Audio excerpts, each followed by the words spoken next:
There is no doubt that COVID is a disaster for the world. It's killing people and clobbering economies.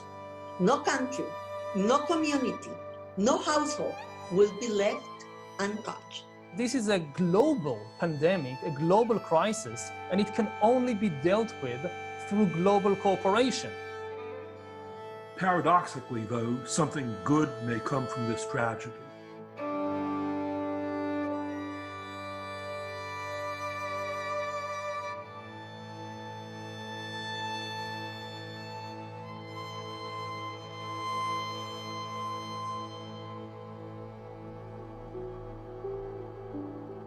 The COVID-19 crisis could be a really watershed moment, a moment of significant change in the history of surveillance, because surveillance is being revolutionized, transformed from over-the-skin surveillance to under-the-skin surveillance.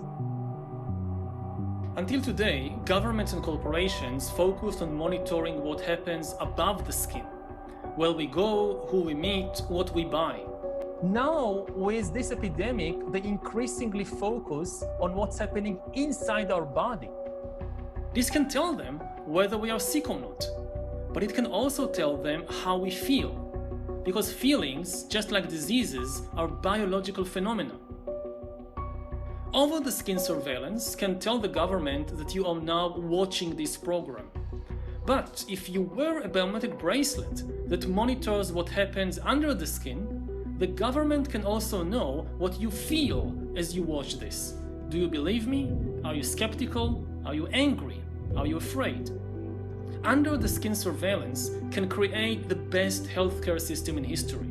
A system that knows that you're ill even before you know it. But it can also create the worst totalitarian regime that ever existed. A regime that knows us better than we know ourselves. These are the eyes and the ears of the secret police, and everybody takes it as a matter of course that out of any group of people, at least one will almost certainly be feeding information to the authorities. A regime that understands our personality better than our mother, and that understands our sexuality better than our spouse. A biometric bracelet that monitors you 24 hours a day can easily tell whether you are gay or straight, and whether you like the government or not. Of course, all this is not inevitable. Technology isn't deterministic.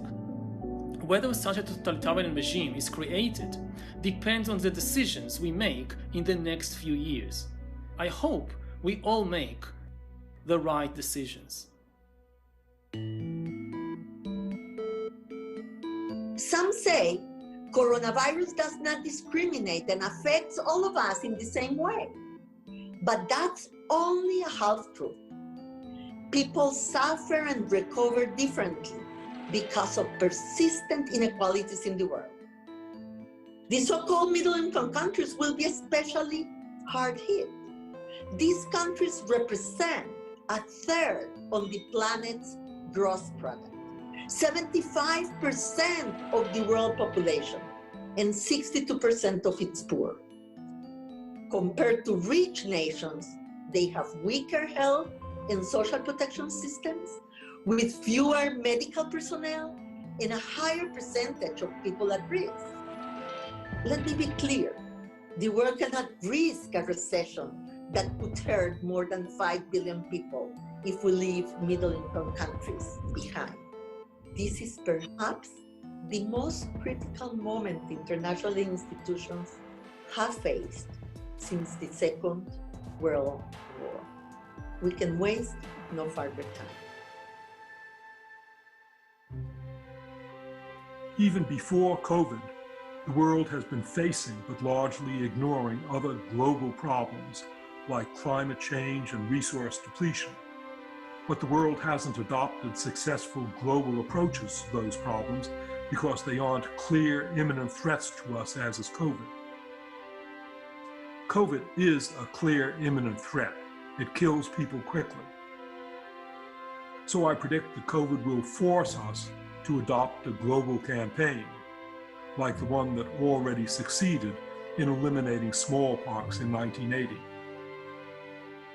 Climate change would ultimately kill far more people, but climate change isn't an obvious villain because it doesn't kill people quickly.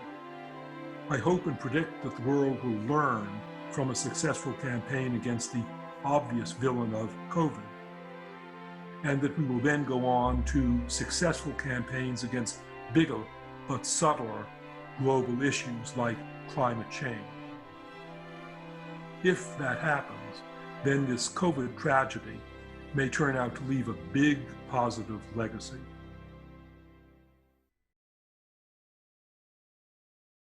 Olá.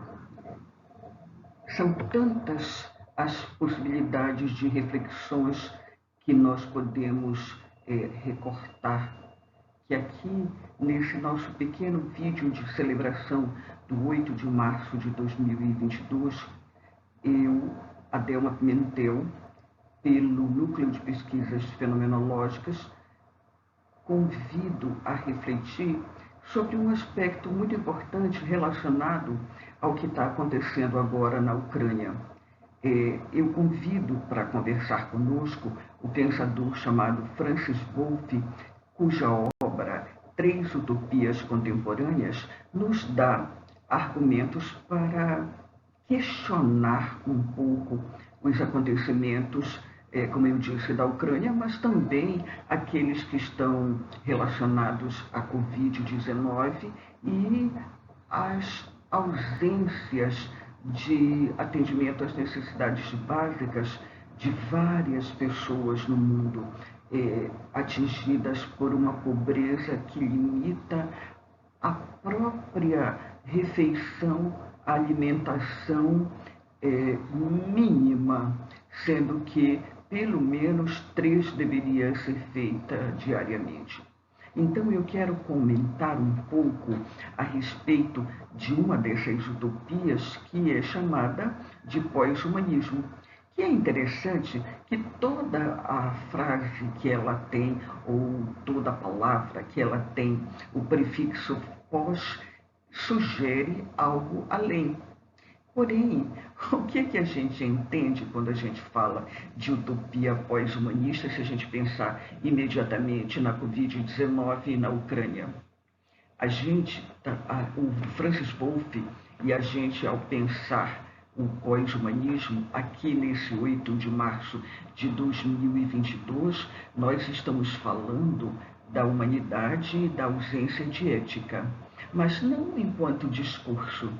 A gente tem que pensar que a humanidade e a ética, elas não têm um apoio econômico, financeiro, tecnológico, porque os objetivos da ética, eles não atendem às determinações das grandes empresas.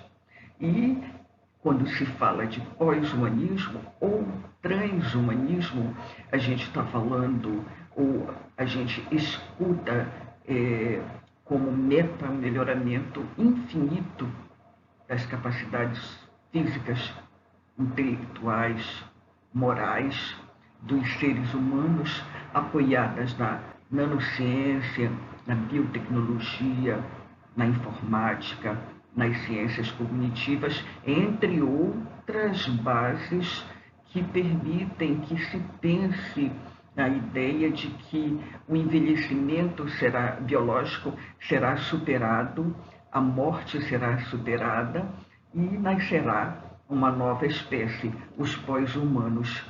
Eu tenho dúvidas, mas eu convido para reflexão.